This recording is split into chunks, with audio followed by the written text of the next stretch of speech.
TET aspirants కోసం టీశాట్ ప్రతిష్టాత్మకంగా నిర్వహిస్తున్నటువంటి ఓరియంటేషన్ కార్యక్రమానికి స్వాగతం.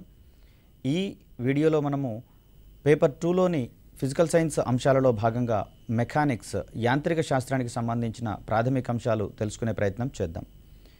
దీంట్లో వస్తువుల యొక్క స్థితులను కానివ్వండి, వాటి యొక్క చలనానికి సంబంధించినటువంటి అంశాలను కానివ్వండి అధ్యయనం చేసేటటువంటి శాస్త్రాన్ని యాంత్రిక శాస్త్రము మెకానిక్స్ అంటాము. ఇక్కడ ఒక వస్తువు యొక్క చలనం అనేది 3 రకాలుగా పరిగణించబడుతుందండి. దీన్ని మనము రేఖీయ చలనము లీనియర్ మోషన్, వక్ర చలనము లేదా భ్రమణ చలనము దీన్నే, మరియు సరళ హరాత్మక చలనం అనేటటువంటి అంశాలుగా మనం ఇక్కడ చెప్తాము. రేఖీయ చలనము, భ్రమణ చలనము మరియు సరళ హరాత్మక చలనాలుగా మనం ఇక్కడ చెప్తాము. ఒక వస్తువు సరళ రేఖా మార్గంలో గనక ప్రయాణిస్తూ ఉంటే దాని యొక్క చలనాన్ని రేఖీయ చలనమని, అదేవిధంగా వక్రరేఖా మార్గంలో ప్రయాణిస్తూ ఉంటే దాని యొక్క చలనాన్ని భ్రమణ చలనమని, అదేవిధంగా ఒక బిందువును ఆధారంగా చేసుకొని దానికి రెండు వైపులా అంటే సమతా స్థితి నుంచి ఇరువైపులా కదులుతూ ఉంటే ఆ చలనాన్ని సరళ హరాత్మక చలనంగా చెప్తాం. ఇక్కడ యాంత్రిక శాస్త్రంలో భాగంగా ఈ 3 రకాల చలనాలకు సంబంధించిన అంశాలను అధ్యయనం చేసే ప్రయత్నం చేద్దాం. దీంట్లో మొదటగా సదిశ రాశులు మరియు అదిశ రాశులు అనేటటువంటి 2 కాన్సెప్ట్స్ ఉంటాయి. వీటికి సంబంధించినటువంటి అంశాలను తెలుసుకునే ప్రయత్నం చేద్దాం. అదిశ రాశి అంటే ఏదైనా ఒక వస్తువుకు సంబంధించినటువంటి భౌతిక రాశికి పరిమాణము మరియు దిశ అనేటటువంటివి 2 వ్యవస్థితం అవుతాయి. అయితే దిశతో నిమిత్తం లేకుండా పరిమాణం మాత్రమే కలిగి ఉండేటటువంటి భౌతిక రాశిని అదిశ రాశి అని, దిశ మరియు పరిమాణము 2 ఉండేటటువంటి భౌతిక రాశిని సదిశ రాశిని వెక్టర్ అంటాము. అదిశ రాశిని స్కేలార్ అనేటటువంటి పదాలుగా చెప్తాం. సో ఇక్కడ చూస్తే రేఖీయ చలనానికి సంబంధించినటువంటి కొన్ని కీలకమైనటువంటి అంశాలు మనం అధ్యయనం చేయాల్సి ఉంటుంది. దీంట్లో దూరము డిస్టెన్స్ అనేటటువంటిది ఒక మొదటి అంశంగా చూస్తాము. చలనంలో ఉన్నటువంటి వస్తువు ప్రయాణించినటువంటి మార్గం యొక్క మొత్తం పొడవును మనం దూరంగా చెప్తాం, డిస్టెన్స్ అంటాం. అంటే అది రేఖీయ చలనం కావచ్చు, భ్రమణ చలనం కావచ్చు, అది ప్రయాణం చేసినటువంటి పథం యొక్క లేదా మార్గం యొక్క మొత్తం పొడవును దూరంగా చెప్తాం, డిస్టెన్స్ అని చెప్పేసి అంటాము. ఇక్కడ దిశతో నిమిత్తం లేదు, కేవలం పరిమాణం మాత్రమే అవసరం అవుతుంది దూరాన్ని తెలియచేయడానికి. కాబట్టి దూరాన్ని ఇక్కడ మనం అదిశ రాశిగా చెప్తాము, స్కేలార్ క్వాంటిటీగా చెప్తాం. ఇక్కడ మరొక అంశము స్థానభ్రంశానికి సంబంధించి, అంటే ఏదైనా ఒక వస్తువు చలించేటటువంటి క్రమంలో, అది రేఖీయ చలనం కావచ్చు, భ్రమణ చలనం కావచ్చు, చలించేటటువంటి క్రమంలో ఆ వస్తువు యొక్క తొలి స్థానానికి మరియు తుది స్థానానికి మధ్య ఉండేటటువంటి కనిష్ట దూరం, అంటే ఇక్కడ మార్గం యొక్క మొత్తం పొడవు కాకుండా ఆ వస్తువు యొక్క తొలి మరియు తుది స్థానాల మధ్య ఉండేటటువంటి కనిష్ట దూరాన్ని మనం ఇక్కడ స్థానభ్రంశము డిస్ప్లేస్మెంట్ అనేటటువంటి పదంగా చెప్తాం. ఇక్కడ డిస్ప్లేస్మెంట్ గురించి చెప్పాల్సి వచ్చినప్పుడు దిశ అవసరం అవుతుంది, పర్టిక్యులర్గా పరిమాణం కూడా దాన్ని తెలియచేయాల్సి వస్తుంది. కాబట్టి దిశ మరియు పరిమాణం ఉన్నటువంటి ఈ స్థానభ్రంశాన్ని మనం ఇక్కడ సదిశ రాశిగా చెప్తాం, వెక్టర్ క్వాంటిటీగా చెప్తాం. ఇక్కడ ఏదైనా ఒక వస్తువు అనేది రేఖీయ చలనంలో ఉన్నటువంటి పరిస్థితులలో అక్కడ వస్తువు యొక్క ప్రయాణించినటువంటి దూరము మరియు స్థానభ్రంశంల యొక్క పరిమాణం అనేది సమానంగా ఉంటుంది. ఈ సందర్భంలో దూరము ఈజ్ ఈక్వల్ టు స్థానభ్రంశంగా మనం ఇక్కడ చెప్తాం. అంటే దూరం యొక్క పరిమాణము, స్థానభ్రంశం యొక్క పరిమాణము సమానంగా ఉంటాయి. మిగిలినటువంటి అన్ని సందర్భాలలో ఒకవేళ ఆ వస్తువు లీనియర్ మోషన్లో అంటే రేఖీయ చలనంలో ఉన్నా కూడా, ఇక్కడ రేఖీయ చలనంలో ఉన్నటువంటి వస్తువు ఒక బిందువు నుంచి బయలుదేరి నిర్దిష్ట దూరం ప్రయాణించిన తర్వాత తిరిగి తొలి స్థానానికి కనుక వచ్చినట్లయితే అక్కడ దూరం అనేది ఆ పథం యొక్క పొడవుకు రెట్టింపు ఉంటుంది, కానీ స్థానభ్రంశం అనేది శూన్యం అవుతుంది అనేటటువంటి అంశాన్ని ఇక్కడ మనం గుర్తుంచుకోవాలి. కాబట్టి ఇటువంటి సందర్భాలలో మనకి ఇక్కడ దూరం యొక్క విలువ స్థానభ్రంశం యొక్క విలువ కంటే ఎక్కువగా ఉంటున్నటువంటి పరిస్థితి మనకి ఇక్కడ కనిపిస్తూ ఉంది. రేఖీయ చలనంలో నిర్దిష్ట దూరం ఒకే దిశలో ప్రయాణిస్తే కనుక అక్కడ దూరము మరియు స్థానభ్రంశముల విలువ సమానం అవుతుంది. మరొక అంశాన్ని కనుక మనం గమనిస్తే ఇక్కడ వడికి సంబంధించినటువంటి అంశాన్ని మనం ఇక్కడ చూడాల్సి వస్తుంది. అంటే ప్రమాణ కాలంలో వస్తువులో కలిగేటటువంటి దూరం యొక్క మార్పు రేటుని rate of change of distance is nothing but ఇక్కడ వడిగా చెప్తాము. ఈ వడికి సంబంధించినటువంటి అంశాన్ని కనుక్కోవాలి అంటే వస్తువు ప్రయాణించినటువంటి దూరాన్ని అది ప్రయాణించినటువంటి కాలంతో భాగాహారం చేసినట్లయితే వడికి సంబంధించినటువంటి అంశం వస్తుంది. ఇక్కడ వడికి సంబంధించినటువంటి ప్రమాణాలు కనుక మనం గమనిస్తే మీటర్స్ పర్ సెకండ్, అదేవిధంగా కిలోమీటర్స్ పర్ హవర్ అనేటటువంటి అంశాన్ని ఇక్కడ మనం చూస్తాం. ఒక వస్తువు యొక్క వడిని కిలోమీటర్స్ పర్ హవర్లో ఇచ్చేదాన్ని మీటర్స్ పర్ సెకండ్లోకి మార్చాలి అంటే అక్కడ కిలోమీటర్ పర్ హవర్ క్వాంటిటీని 5/18 అనేటటువంటి భిన్నంతో గుణకారం చేస్తే అది మీటర్స్ పర్ సెకండ్లోకి మారేటటువంటి అంశాన్ని ఇక్కడ మనం గమనిస్తూ ఉంటాం. అదేవిధంగా ఒక వేగానికి సంబంధించినటువంటి అంశం చూస్తాం. ఇంత క్రితం వడి అనేది దూరానికి రిలేటెడ్గా ఉండేటటువంటి అంశం కాబట్టి, దూరం అనేది అదిశ రాశి కాబట్టి వడి అనేది కూడా అదిశ రాశే. అంటే దానికి కేవలం పరిమాణం మాత్రమే ఉంటుంది. దిశకు సంబంధించినటువంటి అంశాలలో నిర్దిష్టంగా దానిని స్పెసిఫికేషన్ చేయము. అదేవిధంగా వేగానికి సంబంధించి చూస్తే రేట్ ఆఫ్ చేంజ్ ఆఫ్ డిస్ప్లేస్మెంట్ని ఇక్కడ మనం వేగం అంటాము. అంటే ప్రమాణ కాలంలో వస్తువు యొక్క స్థానభ్రంశంలోని మార్పు రేటును మనం ఇక్కడ వేగంగా చెప్తాము. ఇక్కడ వేగాన్ని కనుక్కోవాలంటే స్థానభ్రంశాన్ని, అంటే వస్తువు పొందినటువంటి స్థానభ్రంశాన్ని అది ప్రయాణించినటువంటి కాలంతో భాగారం చేస్తే మనకి ఇక్కడ వేగం యొక్క భౌతిక విలువ అనేది తెలుస్తుంది. దీనికి కూడా ప్రమాణాలు వడికి మాదిరిగానే మీటర్స్ పర్ సెకండ్ మరియు కిలోమీటర్స్ పర్ హవర్గా దాన్ని మనం సింపుల్గా KMPH అనేటటువంటి టర్మ్తో చెప్తాం మనం ఇక్కడ. సో ఇక్కడ వేగం అనేది స్థానభ్రంశానికి రిలేటెడ్గా ఉంటుంది కాబట్టి స్థానభ్రంశం అనేది సదిశ రాశి కాబట్టి వేగం అనేది కూడా సదిశ రాశిగానే మనము భావించాల్సి వస్తుంది. అదేవిధంగా మరొక కీలకమైనటువంటి అంశం ఇక్కడ త్వరణానికి సంబంధించినటువంటి అంశం యాక్సిలరేషన్ అంటాం దీన్ని మనము. Rate of change of velocity is nothing but acceleration లేదా త్వరణంగా చెప్తాము. అంటే ఒక వస్తువు యొక్క వేగంలోని మార్పు రేటుని మనం ఇక్కడ త్వరణం అంటాము. దీన్నే మనము సమీకరణ రూపంలో రాసుకోవాలంటే తుది వేగానికి మరియు తొలి వేగానికి మధ్యలో ఉండేటటువంటి ఆ భేదాన్ని ఏదైతే ఉందో వస్తువు ప్రయాణించినటువంటి మొత్తం కాలంతో గనక భాగారం చేస్తే మనకి ఇక్కడ త్వరణానికి సంబంధించినటువంటి విలువ వస్తుంది. ఇక్కడ త్వరణానికి సంబంధించినటువంటి ప్రమాణాలు మీటర్స్ పర్ సెకండ్ స్క్వేర్, అదేవిధంగా సెంటీమీటర్స్ పర్ సెకండ్ స్క్వేర్ అనేటటువంటి అంశాలుగా మనం ఇక్కడ చూస్తాము. ఇక్కడ వేగం అనేది స్థానభ్రంశానికి రిలేట్ అవుతుంది కాబట్టి అది సదిశ రాశి అని చెప్పుకున్నాము. అదేవిధంగా త్వరణం అనేది వేగం మీద డిపెండ్ అయి ఉంటుంది. వేగంలోని మార్పు రేటు త్వరణం కాబట్టి ఇక్కడ వేగము మరియు త్వరణం రెండు కూడా సదిశ రాశులుగా మనం ఇక్కడ భావించాల్సి వస్తుంది. అదేవిధంగా త్వరణానికి సంబంధించి చూస్తే ధనాత్మక త్వరణము, రుణాత్మక త్వరణము మరియు శూన్య త్వరణం అనేటటువంటి అంశాలు మనకు కనిపిస్తూ ఉంటాయి. ఒక వస్తువు యొక్క వేగం అనేది క్రమక్రమంగా పెరుగుతూ పోతూ ఉంటే అక్కడ వేగం యొక్క విలువ పెరుగుతున్నంతసేపు అది ధనత్వరణాన్ని కలిగి ఉంటుంది, పాజిటివ్ యాక్సిలరేషన్ అనేది కలిగి ఉంటుంది. అదేవిధంగా ఒక వస్తువు యొక్క వేగం అనేది క్రమక్రమంగా తగ్గుతూ ఉంటే అది రుణత్వరణాన్ని కలిగి ఉంటున్నటువంటి పరిస్థితి కనిపిస్తూ ఉంటుంది. ఒక వస్తువు యొక్క వేగము స్థిరంగా ఉంటే, అది సమవేగంతో గనక ప్రయాణిస్తూ ఉంటే అక్కడ త్వరణం అనేది శూన్యమవుతున్నటువంటి పరిస్థితిని మనం ఇక్కడ గమనిస్తూ ఉంటాం. త్వరణానికి సంబంధించి 3 విలువలు ఉంటాయి: ధనత్వరణము, రుణత్వరణము మరియు శూన్యత్వరణాలు. వస్తువు యొక్క వేగం పెరుగుతూ ఉంటే అక్కడ ధనత్వరణాన్ని కలిగి ఉంటుంది. ఫర్ ఎగ్జాంపుల్ బస్టాండ్ నుంచి బయలుదేరినటువంటి బస్సు యొక్క వేగం అనేది క్రమక్రమంగా పెరుగుతుంది కాబట్టి దానికి ధనత్వరణాన్ని కలిగి ఉంటుంది. అదేవిధంగా బస్ స్టాప్ని సమీపించేటటువంటి బస్సు వేగము అనేది క్రమక్రమంగా తగ్గుతూ ఉంటుంది కాబట్టి అది రుణత్వరణాన్ని కలిగి ఉంటుంది. రహదారి మీద ప్రయాణించేటటువంటి క్రమంలో అది సమవేగంతో ప్రయాణిస్తూ ఉంటే, అంటే సమాన కాల వ్యవధుల్లో సమాన వేగాన్ని పొందుతూ ఉంటే దాన్ని సమవేగం అంటాము. సో సమవేగంతో ప్రయాణించేటప్పుడు దాని యొక్క త్వరణం అనేది శూన్యమవుతుంది. ఒక వస్తువు యొక్క త్వరణం శూన్యమైనంత మాత్రాన అది నిశ్చల స్థితిలో ఉన్నట్లుగా కాదు, సమవేగంతో ప్రయాణిస్తున్నట్లుగా మనం భావించాల్సి ఉంటుంది. ఇవన్నీ కూడా మనకు అసర్షన్ అండ్ రీజనింగ్ రిలేటెడ్ క్వశ్చన్స్గా, స్టేట్మెంట్ రిలేటెడ్ క్వశ్చన్స్గా వచ్చేటటువంటి అవకాశం ఉంది కాబట్టి ఇవి చాలా కీలకమైనటువంటి అంశాలుగా పరిగణించాల్సి వస్తుంది. అదేవిధంగా స్వేచ్ఛగా కింద పడేటటువంటి వస్తువుకి కూడా ఒక భూమి యొక్క ఆకర్షణ ప్రభావం వలన త్వరణం అనేది వ్యవస్థితమవుతుంది. అలా స్వేచ్ఛగా కొంత ఎత్తు నుంచి కిందకి పడేటటువంటి వస్తువుకు ఉండేటటువంటి త్వరణాన్ని మనం ఇక్కడ గురుత్వ త్వరణంగా చెప్తాము, గ్రావిటేషన్. ఇక్కడ మరొక ముఖ్యమైనటువంటి అంశంగా ద్రవ్యవేగం అనేది మనకు కనిపిస్తూ ఉంటుంది. ద్రవ్యవేగం అనేది ఒక వస్తువు యొక్క ద్రవ్యరాశికి అది చలించేటటువంటి వేగానికి మధ్య ఉండేటటువంటి లబ్ధాన్ని మనం ఇక్కడ ద్రవ్యవేగంగా చెప్తాము. గమనంలో ఉన్నటువంటి వస్తువు యొక్క ద్రవ్యరాశి మరియు వేగంలో యొక్క లబ్ధాన్ని మనం ఇక్కడ ద్రవ్యవేగంగా చెప్తూ ఉంటాం. వస్తువు ద్రవ్యవేగం యొక్క పరిమాణాన్ని గనక పెంచాల్సి వస్తే అక్కడ ద్రవ్యరాశిని మనం మార్చలేం కాబట్టి సింపుల్గా వేగాన్ని గనక మారిస్తే ఆటోమేటిక్గా ద్రవ్యవేగం అనేది మారిపోయేటటువంటి పరిస్థితి కనిపిస్తూ ఉంది. అదేవిధంగా వేగం అనేది సదిశ రాశి అని భావిస్తున్నాం కాబట్టి ద్రవ్యవేగం అనేది కూడా మనకు సదిశ రాశిగానే కనిపిస్తూ ఉంది.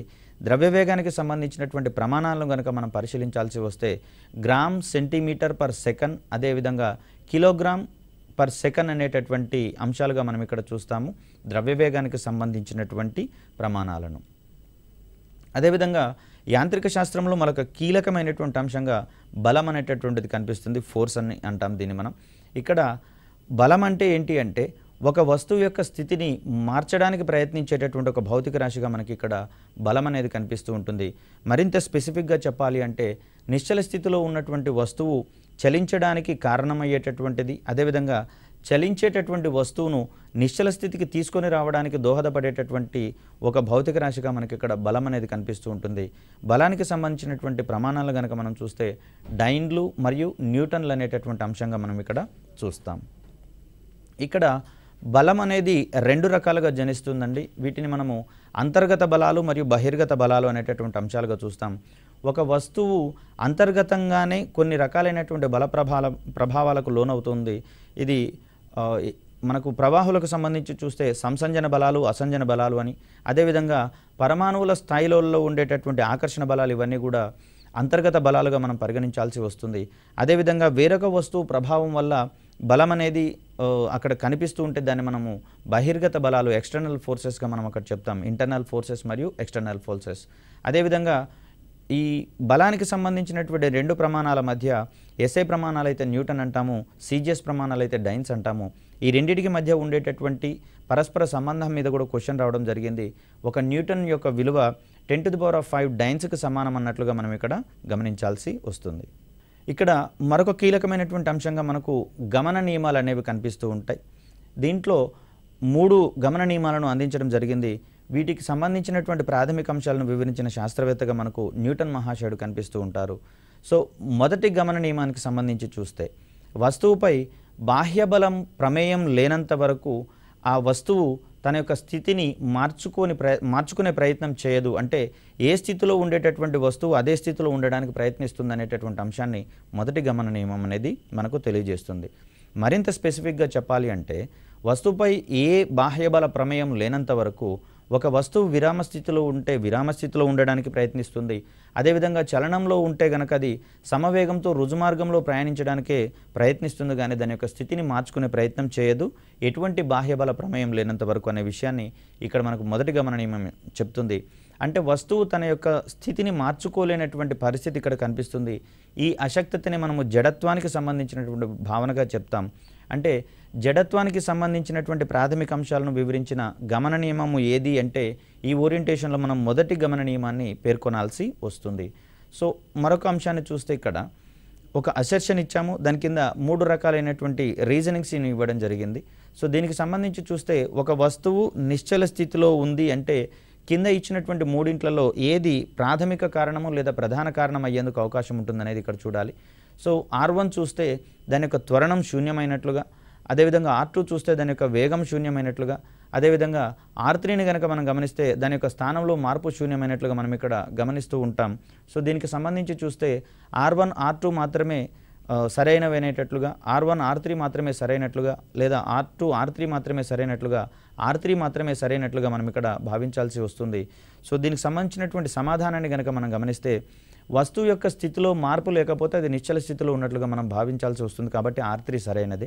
అదేవిధంగా ఒక వస్తువు యొక్క వేగము శూన్యమైతే అది ఖచ్చితంగా దాని యొక్క స్థానాలలో మార్పు లేనట్లుగా మనం గమనించాల్సి వస్తుంది, కాబట్టి అక్కడ అది స్థిరంగా ఉన్నట్లుగానే మనం భావించాల్సి వస్తుంది.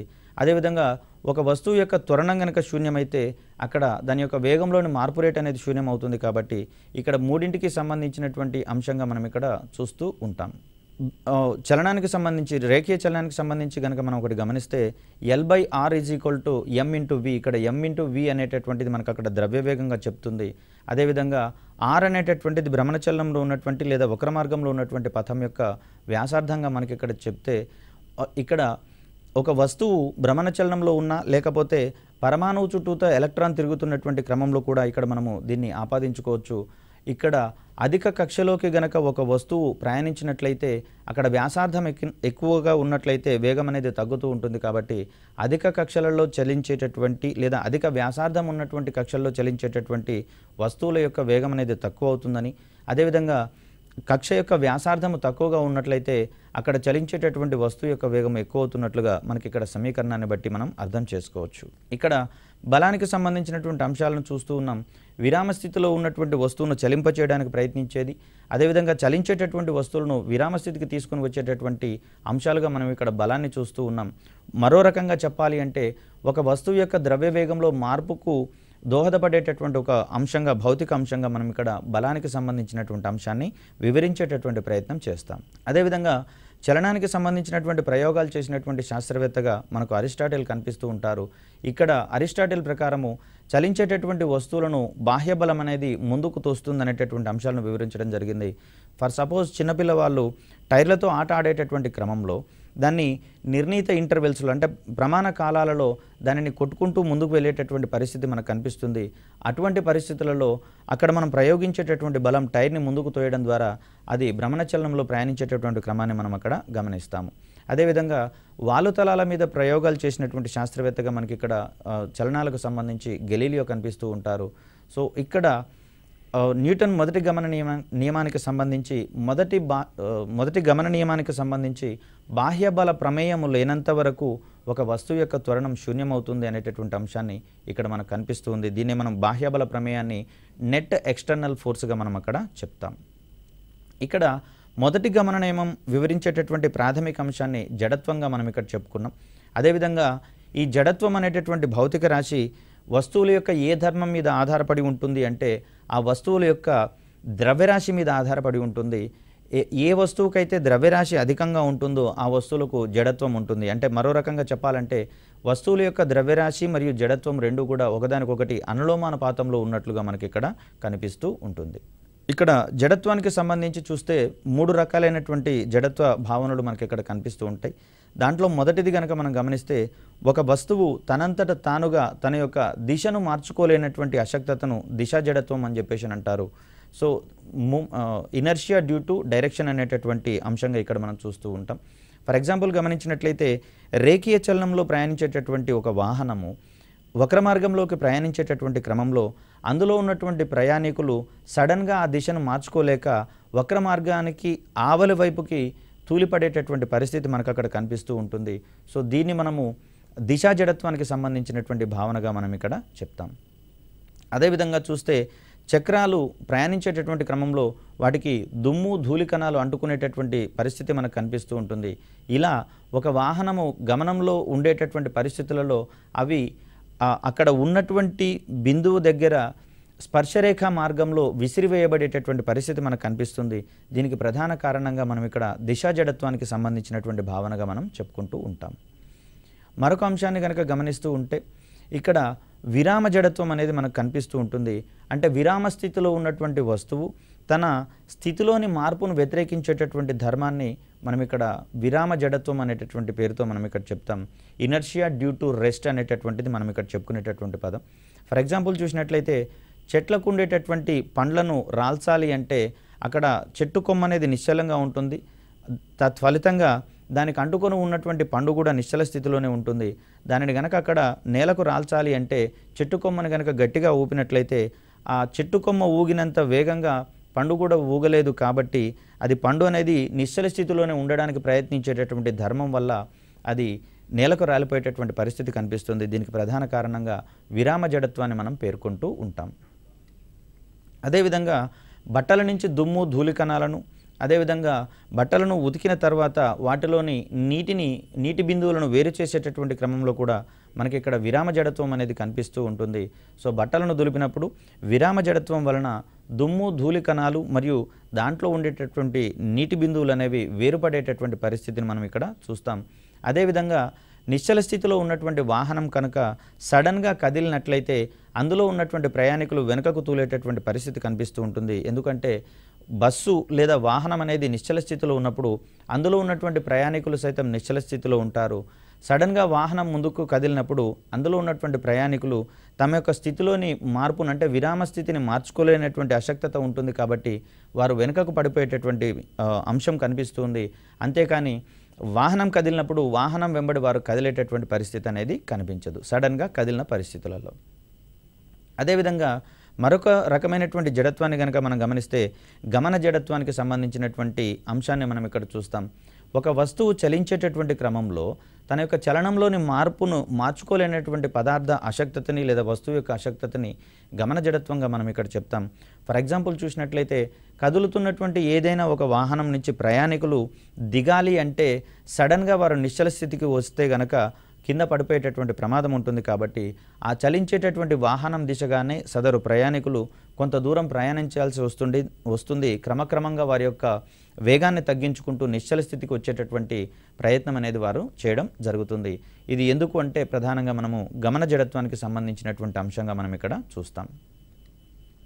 అదేవిధంగా ప్రయాణించేటటువంటి వాహనంలో ఉన్నటువంటి ప్రయాణికులు వాహనానికి సడన్గా బ్రేకు గనక వేసినట్లయితే అక్కడ బస్సు వచ్చేటటువంటి నిశ్చల స్థితికి వచ్చేటటువంటి ప్రయత్నం చేస్తుంది. కానీ వాహనంలో ఉన్నటువంటి ప్రయాణికులు నిశ్చల స్థితికి వచ్చేటటువంటి ఆ మార్పును వ్యతిరేకించే ధోరణి కలిగి ఉంటారు. కాబట్టి ముందుకు తూలి పడిపోయేటటువంటి పరిస్థితి మనకు అక్కడ కనిపిస్తుంది. దీనికి ప్రధాన కారణంగా అక్కడ ప్రయాణికులకు ఉండేటటువంటి గమన జడత్వానికి సంబంధించినటువంటి అంశాలను ప్రధానంగా మనం పేర్కొనాల్సి వస్తుంది. అదేవిధంగా న్యూటన్ రెండవ గమన నియమానికి సంబంధించినటువంటి అంశాలను మనం చూస్తాం. ఇక్కడ న్యూటన్ రెండవ గమన నియమం అనేది ద్రవ్య వేగాన్ని వివరించేటటువంటి ప్రయత్నం చేస్తుంది. మొదటి గమన నియమం అయితేనేమో జడత్వాన్ని, ఇనర్షియాని ఎక్స్ప్లెయిన్ చేసేటటువంటి ప్రయత్నం చేస్తుంది. రెండవ గమన నియమం అనేది ప్రధానంగా ద్రవ్య వేగాన్ని, మూమెంటంని వివరించేటటువంటి ప్రయత్నం చేస్తుంది. ఇక్కడ న్యూటన్ రెండవ గమన నియమం ప్రకారము ఒక వస్తువు యొక్క ద్రవ్య వేగంలోని మార్పు రేటు దానిపై ప్రయోగించినటువంటి బలానికి సమానంగా ఉంటుందనేటటువంటి అంశాన్ని వివరిస్తుంది. అంటే వస్తువు యొక్క ద్రవ్య వేగంలోని మార్పుకు ప్రధానంగా కారణమయ్యేది బలం అని చెప్పుకున్నాం. కాబట్టి వస్తువు యొక్క ద్రవ్య వేగంలోని మార్పు రేటు అనేది ఆ వస్తువు మీద ఎంత బలాన్ని అయితే ప్రయోగిస్తామో ఆ బలం యొక్క పరిమాణానికి సమానంగా మనం ఇక్కడ చెప్పుకుంటాం. దాన్నే మనం ఒక సమీకరణ రూపంలో రాస్తే F = ma అనేటటువంటి సూత్రంగా మనం ఇక్కడ చెప్తాం. ఇక్కడ F అనేది బలాన్ని, m అనేది వస్తువు యొక్క ద్రవ్యరాశిని, a అనేది ఆ వస్తువు యొక్క త్వరణాన్ని వివరించేటటువంటి ప్రయత్నం చేస్తుంది. ఇక్కడ మూడవ గమన నియమానికి సంబంధించి చూస్తే ఒక వస్తువు మీద ఏదైనా ఒక చర్య పనిచేసినట్లయితే దానికి సమానమైనటువంటి మరియు వ్యతిరేకమైనటువంటి ప్రతిచర్య అనేది ఎగ్జిస్ట్ అవుతుందనేటటువంటి అంశాన్ని న్యూటన్ మూడవ గమన నియమం అనేది మనకు అందించే ప్రయత్నం చేస్తుంది. ఈ న్యూటన్ మూడవ గమన నియమం ఆధారంగానే మనుషులు నడవడం అనేది జరుగుతుంది. అదేవిధంగా పక్షులు ఎగిరేటటువంటి క్రమంలో రెక్కల సహాయంతో గాలిని వెనుకకు తోస్తూ ఉంటే దానికి పరస్పర వ్యతిరేకమైనటువంటి ప్రతిచర్య ఏర్పడాలి. కాబట్టి అక్కడ పక్షులు అనేవి ముందుకు కదిలేటటువంటి ప్రయత్నం జరుగుతుంది. అదేవిధంగా చేపలు ఈదడంలో కూడా ఇదే రకమైనటువంటి న్యూటన్ మూడవ గమన నియమానికి సంబంధించినటువంటి ప్రిన్సిపల్ కనిపిస్తుంది. మరియు రాకెట్లు ప్రయాణించేటటువంటి క్రమంలో కూడా న్యూటన్ మూడవ గమన నియమం అనేది కనిపిస్తుంది. ఇక్కడ రాకెట్లు ప్రయాణించేటటువంటి క్రమంలో వాటిలో ఇంధనం మండడం ద్వారా వెలువడేటటువంటి వాయువులు సన్నగా ఉండేటటువంటి నాజిల్ గుండా అత్యంత వేగంతో వెనుకకు రావడం వల్ల అవి వ్యతిరేక దిశలో రాకెట్ని పైకి తోసేటటువంటి ప్రయత్నం కనిపిస్తూ ఉంది. తత్ఫలితంగా రాకెట్ అనేది పై దిశలో ప్రయాణించేటటువంటి క్రమాన్ని మనం ఇక్కడ చూస్తాం. అదేవిధంగా ఏదైనా ఒక బెలూన్లో నిండుగా గాలిని ఊది సడన్గా దాని యొక్క మూతిని దారాన్ని కట్టి వదిలేసినట్లయితే అక్కడ గాలి అనేది సన్నగా ఉన్నటువంటి ద్వారం గుండా బయటకు రావడానికి ప్రయత్నం చేస్తుంది. అదేవిధంగా ఎట్ ద సేమ్ టైం ఆ గాలి అనేది బెలూన్ని ముందుకు నెట్టివేస్తుంది. కాబట్టి బెలూన్ ముందుకు ప్రయాణించేటటువంటి క్రమాన్ని మనం అక్కడ చూస్తాం. వీటన్నిటికీ సంబంధించినటువంటి బేసిక్ ప్రిన్సిపల్గా మనం ఇక్కడ న్యూటన్ మూడవ గమన నియమానికి సంబంధించిన అంశాన్ని వివరిస్తాం. ఇక్కడ రెండవ గమన నియమం అనేది ద్రవ్యవేగానికి సంబంధించినటువంటి అంశాన్ని వివరిస్తుందని చెప్పుకున్నాము. దీనికి సంబంధించినటువంటి మరొక కాన్సెప్ట్గా మనము ప్రచోదనం అనేటటువంటి అంశాన్ని వివరించాలి. దీన్ని మనం ఇంపల్స్ అనేటటువంటి టర్మ్తో చెప్తాము. ఇక్కడ ఏదైనా ఒక వస్తువు మీద అధిక బలం అనేది స్వల్పకాలం పాటు పనిచేసినట్లయితే ఆ బలం యొక్క ప్రభావాన్ని మనం అక్కడ ప్రచోదనంగా, ఇంపల్స్గా చెప్పుకుంటూ ఉంటాం. ఇక్కడ ప్రచోదనానికి సంబంధించినటువంటి ప్రమాణాలు గనక మనం గమనించాల్సి వస్తే డైన్ సెకండ్ మరియు న్యూటన్ సెకండ్ అనేటటువంటి అంశాలుగా మనం ఇక్కడ చూస్తాము. అయితే ప్రచోదన బలం యొక్క ప్రభావాన్ని గనక తగ్గించాలి అంటే ప్రచోదన బలం పనిచేసేటటువంటి సమయాన్ని పెంచితే అక్కడ ప్రచోదన బలం యొక్క ప్రభావం అనేది కనిష్ట స్థాయికి తగ్గించడం జరుగుతుంది. అయితే ఎక్కువ బలం అనేది స్వల్పకాలం పాటు అంటే తక్కువ కాలం పాటు ప్రయోగించబడితే ప్రచోదన ప్రభావం అనేది గరిష్టంగా ఉంటుంది. ఇక్కడ ప్రచోదన ప్రభావం తగ్గించాలి అంటే అక్కడ బలం పనిచేసేటటువంటి సమయాన్ని పెంచేటటువంటి ప్రయత్నం చేయాల్సి ఉంటుంది. కనుకనే గట్టిగా ఉండేటటువంటి తలాల మీద దూకేటటువంటి క్రమంలో కాళ్లకు దెబ్బ తగిలేటందుకు ఎక్కువగా అవకాశం ఉంటుంది. కాబట్టి అక్కడ గుండ్రంగా దొల్లుకుంటూ పోయినట్లయితే ప్రచోదన బల ప్రభావం పనిచేసేటటువంటి కాల పరిమితి పెరగడం వల్ల బల ప్రభావం అనేది తగ్గుతుందనే ఓరియంటేషన్ మనం అక్కడ గుర్తుంచుకోవాలి. సడన్గా దూకినట్లయితే కాళ్లకు దెబ్బ తగలడానికి ప్రధాన కారణము ప్రచోదన బల ప్రభావము అది తక్కువ సమయంలో ప్రయోగించబడడం అనేటటువంటి అంశాన్ని ఇక్కడ మనం చూస్తాం. ఇక్కడ ప్రచోదన బలానికి సంబంధించినటువంటి అంశాలలో బల ప్రభావాన్ని తగ్గించేటటువంటి సందర్భాల గురించి అధికంగా ప్రశ్నలు రావడం అనేది జరిగింది. ఇక్కడ లాంగ్ జంప్ పోటీలలో దూకే స్థలం వద్ద, అంటే ఆటగాళ్ళు దూకేటటువంటి స్థలం వద్ద ఇసుకను ఉంచడం జరుగుతుంది. తత్ఫలితంగా ఆటగాడు దూకినటువంటి సందర్భంలో ఇసుకలో కొంత దూరం ముందుకు పోయేటటువంటి ప్రయత్నం జరుగుతుంది. కాబట్టి అక్కడ కాలం యొక్క పరిమితి పెరుగుతూ ఉండడం వల్ల ప్రచోదన బల ప్రభావం తగ్గుతూ ఉంటుంది. తత్ఫలితంగా ఆటగాడి యొక్క కాళ్లకు ఎటువంటి ఇబ్బంది కలగని పరిస్థితి మనం గమనించవచ్చు. గట్టితలంపై గనక దూకినట్లయితే సడన్గా దెబ్బ తగిలేందుకు అవకాశం ఎక్కువగా ఉంటుంది. అదేవిధంగా క్రికెట్ బంతిని క్యాచ్ పట్టేటటువంటి క్రమంలో ఇక్కడ సడన్గా పట్టినట్లయితే అక్కడ బాల్ గాలిలో ప్రయాణించేటటువంటి క్రమంలో దానికి ద్రవ్యవేగం అనేది ఎక్కువగా ఉంటుంది. మరి ఆ ద్రవ్యవేగం అనేది స్వల్పకాలం పాటు మన చేతుల మీద ప్రయోగించబడినట్లయితే చేతులకు నొప్పి పుట్టేటందుకు ఎక్కువ అవకాశాలు ఉంటాయి. కాబట్టి అక్కడ ఫీల్డర్ కావచ్చు, ఇతర పర్సన్స్ కావచ్చు, ఆ క్యాచ్ పట్టేటటువంటి సందర్భంలో బాల్ వచ్చే దిశలోనే ఆ చేతిని వెనుకకు గనక లాగినట్లయితే ప్రచోదన బలం యొక్క ప్రభావం అనేది కొంతకాలం ఎక్కువసేపు ప్రయోగించబడడం వల్ల ప్రభావం తగ్గుతుంది. తద్వారా చేతులకు ఎటువంటి నొప్పి కలగని పరిస్థితి అనేది కనిపిస్తూ ఉంటుంది. దీనికి ప్రధాన కారణంగా మనం ప్రచోదన బల ప్రభావాన్ని తగ్గించుకోవాలి అంటే బలం ప్రయోగించబడేటటువంటి సమయాన్ని పెంచాలి అనేటటువంటి అంశాన్ని ఇక్కడ మనం గమనించుకోవాలి. అదేవిధంగా రన్నింగ్ బస్సు నుంచి వ్యక్తులు దిగేటటువంటి క్రమంలో సడన్గా దిగకుండా బస్తో పాటుగా కొంత దూరం ప్రయాణించాల్సి వస్తుంది. దీనికి ప్రధాన కారణంగా అక్కడ సడన్గా దిగినట్లయితే మనకు బల ప్రభావం వల్ల ఎక్కువగా పెయిన్ వచ్చేటటువంటి అవకాశం ఉంది. కొంత దూరం బస్సు ప్రయాణించేటటువంటి దిశలోనే ప్రయాణించినట్లయితే అక్కడ బల ప్రభావం అనేది ఎక్కువ కాలం పాటు ప్రయోగించబడి ప్రభావం అనేది తగ్గేటటువంటి క్రమాన్ని మనం ఇక్కడ చూస్తాం. అదేవిధంగా వాహనాల యొక్క షాక్ అబ్జర్వర్స్ పనిచేయడంలో మరియు గోడలలోకి మేకులను దింపేటటువంటి క్రమంలో సుత్తితో మేకును కొట్టినట్లయితే ఎక్కువ బలం అనేది తక్కువ కాలం పాటు ప్రయోగించడం వల్ల ఆ మేకు అనేది గోడలోకి సులువుగా దిగేటటువంటి పరిస్థితి మనకు కనిపిస్తుంది. అదేవిధంగా పింగాణి మరియు గాజు సామాగ్రిని తరలించేటటువంటి సందర్భంలో బాక్సులలో అవి ప్రయాణించేటటువంటి క్రమంలో గతుకుల రోడ్లో ప్రయాణించేటప్పుడు లేదా స్పీడ్ బ్రేకర్స్ వచ్చినప్పుడు గోడలకు తగిలేటటువంటి అవకాశం ఉంటుంది. కాబట్టి అక్కడ అవి పగిలిపోయే ప్రమాదం ఉంటుంది. సో ఇలా జరగకుండా ఉండడం కోసం ఆ పెట్టెలలో ప్యాక్ చేసేటటువంటి క్రమంలో పేపర్లను కానివ్వండి, దుస్తులకు సంబంధించినటువంటి అంశాలను కానివ్వండి, అదేవిధంగా ధర్మకోలు, గడ్డి సంబంధించినటువంటి అంశాలను దాంట్లో ఫిల్ చేసినట్లయితే అక్కడ ప్రచోదన బల ప్రభావం అనేది ఎక్కువ కాలం పాటు ప్రయోగించబడడం వల్ల అక్కడ పగిలిపోకుండా వాటిని సురక్షితంగా మనము ట్రాన్స్పోర్ట్ చేసేటందుకు వీలనేది కలుగుతుంది. సో ఇలా మనకు మెకానిక్స్కి సంబంధించినటువంటి విషయాలలో చూస్తే రేఖీయ చలనానికి సంబంధించినటువంటి ప్రాథమిక అంశాలలో సదిశ రాశులు ఉన్నాయి, అదిశ రాశులు ఉన్నాయి. ఇవి ఒకదానితో ఒకటి లింక్ అవుతున్నటువంటి పరిస్థితులలో అవి ఏవి సదిశ రాశి అవుతుంది, ఏవి అదిశ రాశి అవుతుంది అనేటటువంటి విషయంలో కొంచెము గందరగోళం పడేటందుకు అవకాశం ఎక్కువగా ఉంటుంది. మనకు మెయిన్లీ మార్క్స్ రావడానికి ఎక్కడైతే కన్ఫ్యూజింగ్ ఏరియా ఉంటుందో అక్కడే ఎక్కువ క్వశ్చన్స్ అడిగేందుకు అవకాశం ఉంటుంది. కాబట్టి వీటిని చాలా అవగాహనతో నేర్చుకోవాల్సినటువంటి అవసరం ఉంది. అదేవిధంగా న్యూటన్ గమన నియమాలకు సంబంధించినటువంటి అనువర్తనాలు, అప్లికేషన్స్ మీద ఎక్కువగా మనకు క్వశ్చన్స్ వచ్చేటందుకు అవకాశం ఉంది. మరియు ఇదే ఓరియంటేషన్లో మనకు ప్రచోదనానికి సంబంధించి కూడా ప్రచోదన బల ప్రభావాలను తగ్గించుకునేటటువంటి సందర్భాలన్నీ కూడా అప్లికేషన్ ఓరియంటెడే. కాబట్టి ఈ ఏరియాలలో మనం కీలకమైనటువంటి క్వశ్చన్స్ని ఎక్స్పెక్ట్ చేసేటటువంటి అవకాశం ఉంది. సో ఇలా అభ్యర్థి తన నిత్య జీవితంలో ఉన్నటువంటి ఉదాహరణల నుంచి తను నేర్చుకున్నటువంటి కాన్సెప్ట్ని అప్లై చేసుకుంటూ చదువుతూ ఉండడం వల్ల సంబంధిత అంశాలు అనేవి మనకు ఎక్కువగా గుర్తుంచుకోవడానికి, ఎక్కువ కాలం గుర్తుంచుకోవడానికి అవకాశం ఉంటుంది. కాబట్టి మరొక రకంగా చూస్తే టెట్ యొక్క సిలబస్సు, డిఎస్సి యొక్క సిలబస్సు దాదాపుగా సమానంగా ఉంటున్నటువంటి పరిస్థితులలో ఒకటే ప్రిపరేషన్తో రెండు రకాలైనటువంటి నోటిఫికేషన్స్కి ప్రిపేర్ అయ్యేటందుకు అవకాశం ఉంటుంది. కాబట్టి టెట్ అభ్యర్థులకు ఉన్నటువంటి ఈ సదవకాశాన్ని వినియోగించుకుంటూ టీసాట్ కార్యక్రమాల ద్వారా మీ యొక్క టెట్ ప్రిపరేషన్ని బలోపేతం చేసుకుంటూ మంచి మార్కులు సాధించాలని ఆశిస్తున్నాం. మరొక చక్కటి వీడియోతో మిమ్మల్ని కలిసే ప్రయత్నం చేస్తాను. అప్పటి వరకు సెలవు. ధన్యవాదాలు.